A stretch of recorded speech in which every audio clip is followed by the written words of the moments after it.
But from one conundrum to another, Mm. Spider-Man. I've been alluding You, to talking about this for a while you because have. it is a big kind of thing, and I didn't know how to approach it. And we've So, dabbled on talking about some of yes. it. Well, it kind of broke into the mainstream news. Like, this is how long I've been waffling about it, like saying I'll talk about it eventually. Yeah. That it ended up becoming like a legitimate piece of news, and it kind of compounded the issue and slowed me doing a proper piece on it even more.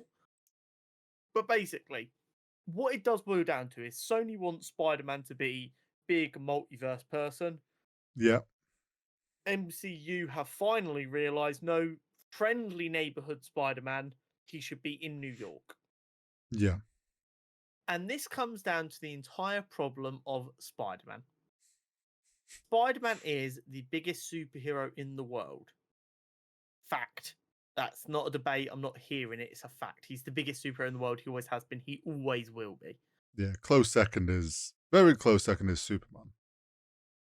Yeah, but I'd say in more modern time, Batman's probably overtaken Superman just because Batman's had so many more recent media adaptations. Possibly, yeah. And as a result of that, he's got such a big market appeal Mm-hmm. that no one wants to do a TV show. No No. one wants to do anything in live action that's not a film. Mm-hmm. If it's going to be less than a film, it's animated. Yeah. Which, as a result, when you're going to spend 300 million making one of these comic book movies now, because apparently that's what they cost when you include marketing and stuff, you're not going to just want to tell him fighting Tombstone around the streets of New York because Tombstone's pushing drugs or whatever. Yeah. But that's what makes Spider-Man Spider-Man. They're not going to spend 40 minutes of a 2.5 hour film wasting time talking about how he's lost his job again and he can't really afford rent and how his life is in complete shambles. No. Unless you do a trilogy.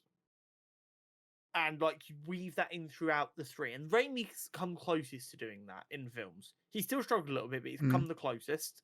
Yeah. But even then, it wasn't as much friendly neighborhood. It was more in the idea of I've been Spider-Man in between these films, and now this is a big moment, and we're just gonna focus on the big moment, and you don't get to see any of the small stuff he's been doing in between.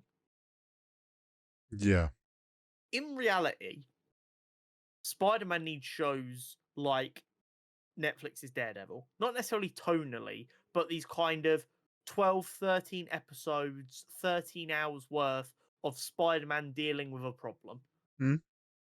Where you've got the time to mix in his personal life of missing dates with MJ, or if he's in college, missing college finals and trying to make up extra credit and trying to help May out with money and this, that, and the other. But because of just his appeal, they're like, no, we're not doing that. Yeah. Which it just leaves us in a horrific position. Yeah, it's not the easiest. And I actually think, and to give Kevin and what he's done, how he's used Spider-Man in the MCU, I think and this is what kind of has led into the news, but like, I actually think he's done a good job at weaving him into the MCU world in a way that somewhat made sense and has actually now positioned him in such a way that like he wants to make him now the friendly neighborhood Spider-Man. Spider-Man Homecoming was the closest Marvel got to nailing Spider-Man conceptually. Bearing in mind the way they had to bring him in because of like deals with Sony and that, and how late they brought him into the game. That idea of him he's been like told by the Avengers, right, you operate in New York, be helpful, but leave the big stuff to the big boys. We know you're a child. And like the idea that Tony's the one that kind of spotted him and is like, okay, we need to just keep an eye on that. Exactly. And then because he is so good-willed, when he finds out about the Vulture and he doesn't feel like anyone's taking it seriously enough, he doesn't drop it. Yeah. That is really, really good characterization. And while a lot of people hate Far From Home, I love Far From Home, but Yeah. the idea of Spider-Man running across Europe doesn't sit right. It feels a bit weird. Yeah. It Um, yeah, it was a bit. yeah. And then No Way Home is okay to do occasionally for a Spider-Man story. Because there is previous for it. It Hmm. made sense. It all works out okay. I don't have an issue with it. Trying to do in live action 2 back-to-back multiverse Spider-Man stories is fucking absurd.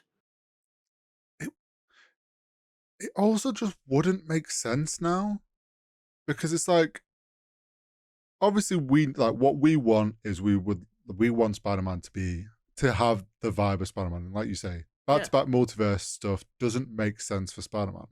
Kevin knows that. And I think the way he essentially used No Way Home as like, okay, we need to bring in the multiverse for the MCU bigger picture. We need to this idea that like worlds can collide. We could have some fun doing this with Spider-Man. Also gives us an opportunity story-wise. Why don't we make it so everyone then to fix it, everyone forgets he's Spider-Man, which lets us position him now to be New York's little friendly neighborhood Spider-Man. No one has a clue who he is, and he kind of just to make do on his own. Kevin knew what he was doing. So then Sony be like, no, we now want bigger. Again, it's like, why would he go and do this? Like, no one knows who he is. Like, none of that story would make sense now. And I think the fans would actually hate it more if that The happened. the position they left him in was perfect. Exactly. He has no one. And don't get me wrong, like, I understand the meme of Spider-Man fans are only happy when Peter Parker's miserable. Like, I get it, it's funny, cool. But he has no one. He feels alone. All he has is Spider-Man. Mm. But at the same time, by being Spider-Man, he stops himself from being able to have anything else. Yep. So, as we saw at the end of the last one, he's now making his own suits because he has no connections anymore. Yep. Suit looked gorgeous. He's got his own little apartment. He's got a tiny, crappy New York apartment that probably costs more than we make in a year because it's New York. Yeah. Which would be a huge point of money trouble. Yep. He's studying for the GED because obviously he doesn't exist anymore, so his diploma and results don't exist. So he has to get his GED, which means he'll probably end up having to go to a community college where he doesn't get a lot of support from teachers and he has to try and make his way through. And despite being brilliant and being smart enough to pass all these classes, he doesn't have time to study or do the homework or be arriving punctually to tests because, hobgoblins blowing up buildings again. Like, yeah. But also a big thing that has been spoken about, and they definitely can fix in this next trilogy, is they've turned him into a bit of a baby in the sense of he's really high pitched and he's always there. I need more sarcasm. I love Tom Holland as Spider-Man. He's great. Yeah. I could not imagine him meeting Green Goblin and going, "Hey, Gobby, why have you got a man purse?" That's a Spider-Man line. Nice man purse. I can't see Tom Holland saying that right now. I can see him getting there. And like what I hope, like you say, we're in a position now where he's clearly going to be trying to deal with like a community college, also trying to make money to pay for this apartment, and he wants to be Spider-Man. I think those experiences and the fact that he's essentially lost everyone, he's going to hide. I think they can use him then becoming a bit more sarcastic and that like level of humor as a way of like clearly that's how he's coping with things. Yeah. And they can build that into it. So for sure. And then the next thing is we're reportedly getting the Punisher back in Daredevil Born Again. Yes. Now, while I don't want him to be involved in it, I don't want every episode of another show in New York to have Spider-Man in it. Them kind of street level crossovers do happen. It makes sense. Yep. If he meets Punisher and his reaction is anything other than Punisher, you're a fucking lunatic who deserves to be in prison, that's not Spider-Man. Yep. Do you know, like, Spider-Man does not trust the Punisher because the Punisher genuinely believes he can go around killing criminals and that is okay. And Spider-Man is like, no, you're fucking not. I will stop you. Yeah. And if we don't see that, what's the point? If we get any kind of scene with Punisher and Spider-Man together and it isn't him going, you're going to stop killing people or I'm going to stop you, Mm. it's, do you know, it's just, there's a real danger of a fundamental misunderstanding coming through here. And I've got a feeling Sony's going to force Marvel's hand in a way that makes that problem worse. Because Sony are like, we want it in 2025, we want it multiversal. Mm. Disney were like, 2026, street level.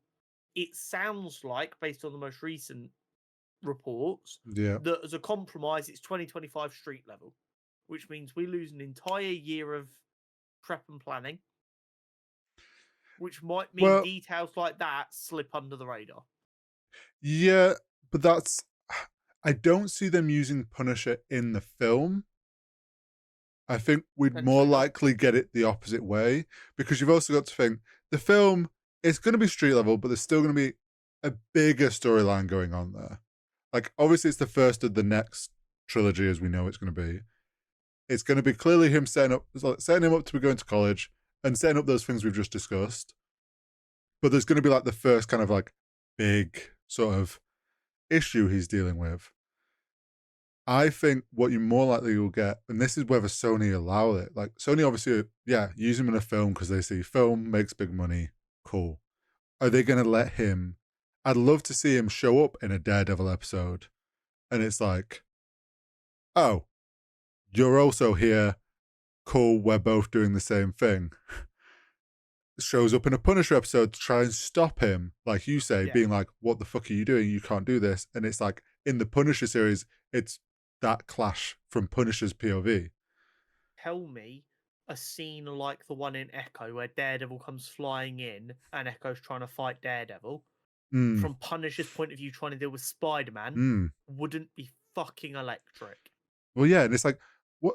Like, look at what we got in the Netflix show when we got Punisher and Daredevil of him like on the roof. Great scene with the two of them. Yeah. And it's like you say, like, have like the Daredevil Echo thing, but from Punisher's POV, and it's like him fighting Spider-Man, and like Tom Holland Spider-Man being like, you can't be doing this, but obviously he's still kind of young and doesn't actually know, doesn't want to like he's trying to find a way to stop him without like having to just beat the shit out of him. So this is the thing as well. I don't want like, yes, he's young, but there needs to be an understanding that while Spider-Man is young, because of the life he's had, he's also very emotionally mature in the sense of he's like, I'm not moving on. Spider-Man's a stubborn prick. I love him. He's a stubborn prick. That's why he works alone so much. He's selfish. He is not a good partner. That's why his relationships always end up being a bit rough at times. That's why he can't work with people for long times, because he has this chip on his shoulder, which is everything is my problem and I'll fix it. Yeah. So that needs to shine through. And they've set him, like we've already said, they've set him up perfectly for that. He has just literally taken on the weight of the world because he's cut off all of his emotional support. He's lost the girl he loves. He's lost his best friend. He's lost his aunt. He's lost all of his superhero powers, so the only people who know what it's like to live his life. Now, let him be a little bit sour. He doesn't need to be like mopey and grumpy and horrific to people, but just let him be a bit... Well, a little bit depresso. He's just kind of there like, wow, being Spider-Man sucks. Well, that's why I was saying, like, I think that sarcastic humor can come in now because it'll be his way of dealing with it. Like, well, I'm all alone, so I guess I deal with you on my own. Sort of like making a joke about how he's lost everything, and then he starts just becoming a bit more sarcastic and, like you say, more stubborn in like, well, I've no one else to help me. Like, I'm sticking to my guns. I know what's right. We need to remember, although Tom Holland's like 28 now or whatever, Peter Parker's still like 20 or something. Go talk to a 20-year-old. All of their humor is self-deprecating. Oh, I wish I was fucking Well, dead. Yeah, me too, bro. That is like. I know you're nearly 40 now, Horry, but that is what humor is like as a 20-year-old. bruh. We also need to remember Tom Holland's British and he understands that like sarcastic Yes, humor so well. Just let some of it come out. And I do absolutely. think like I actually while the MCU's been a bit wishy-washy in places with their story in the new phase, and we've had our gripes with it. I Yeah, actually think where they left Spider-Man and how they've positioned him is like they have a good, perfect direction for once, and it's actually Sony that could throw a whole spanner in the works. yeah. I mean, not to get too sidetracked, but it does kind of fit into this as well. There is a real discussion being had right now Hmm. as to whether Disney has grounds to sue Sony. Well, for ruining the Spider-Man image. Yeah. Hmm. So lawyers are like, it would be very, very difficult to prove, but Mhm. Disney have like the best IP lawyers in the world. So if anyone can win it, it is them. And they've also got all the money in the world they could need. Yeah. But the idea would be so like the case would be, and we said similar things to be fair, Mm. which kind of does make Disney's point a little bit when it's a common consensus. Yeah. Sony make their films deliberately ambiguous to the point where either some of their actors think they're making MCU films. Yeah. This confuses the consumer, damages the brand of the MCU and the brand of Spider-Man. And Hmm. Sony don't own the brand of Spider-Man. They own the No. film rights of Spider-Man. Yeah, and there has to be some legal thing that, like, if you're using your rights to make films to actually damage Absolutely, a it would be franchise, then you because like Marvel fail still to own lose obviously them. like the comic rights to him. Yeah. If Disney could prove, for instance, you're deliberately making bad films to Yeah. hurt our Spider-Man comic sales, And misleading both fans and actors that this is yeah, part of the MCU. yeah. And I'm just saying that trial broadcast to the world would be electric. Imagine Sydney Sweeney getting up under oath and going, "They told me it was going to be part of the MCU." Yeah, I was led to believe it was part of the MCU. The script Yeah, that I was shown was not actually the script we filmed. yeah. Um, I heard the president of Sony laughing in the bathroom about how they were going to destroy Marvel. I saw on a whiteboard the Sony's how we collapse the MCU, and it's got Craven, Morbius. Yeah. This The big go on. the big sticking point in the case would be when they show the success of Spider-Man Miles Morales, and undoubtedly the amount of extra comic book money the character of Miles started making after them films came out. Hmm. That destroys Disney's whole case. It's like they're just making Spider-Man films to try and ruin us, and then they're like Spider-Verse, and then they're like, oh yeah, Miles has like tripled in comic sales or whatever it is. There's no way his sales haven't gone up as a result of No, them yeah, films. I'll yeah. tell you that for free. And that I think that is what would destroy their case. I think it depends. Like if they're aiming it at the fact of the how it's affecting the MCU and not so much the brand of Spider-Man, Mm, then it's the animated isn't doing it or trying to be connected to the films. Whereas like there's a case that they're clearly trying to make the Sony films feel connected by using same actors and different things. just realistically, Marvel and Disney aren't going to do that because they just want to harbor a good relationship. But Do you know what we Christ need? We need alive. drunk Tom Holland to ring up the Sony execs again and be like, no, I want to make street. If you want me as Spider Man, I'm only making street level Spider Man. And they'll go, okay. Sorry, Tom. It's just it just sucks so much that it gets to the point where you've got two studios with so much power and control butting heads over stuff, and at the end of the day it's only going to be us as fans who really suffer. Yeah. I would love to hear the conversation of like at Disney, and they must be nowadays sat there going, we should never have let the rights to Spider-Man go. And like I I bet know they it would get- happened during a period when They're about wasn't to go bust. yeah, and they needed and like that's but like I bet they wish they'd sold the rights to Michael Jackson. Have you never heard that story? no, but Apparently, Michael Jackson was the other last runner in the bidding war for Spider-Man alongside Sony, and he was going to make a Spider-Man film with himself cast as Spider-Man. they should have done that because then they would have had a better chance of getting it back off his estate than they do off Sony. Yeah, oh yeah, they absolutely when And let's be honest, a Michael Jackson Spider-Man film would have just gone down as like cringe, but it's one of those funny ones to watch. Yeah, it's a weird one, isn't it? Anyway, Spider-Man doing Thriller. Oh man, it'd be like the bat nipples. Oh don't. Oh no.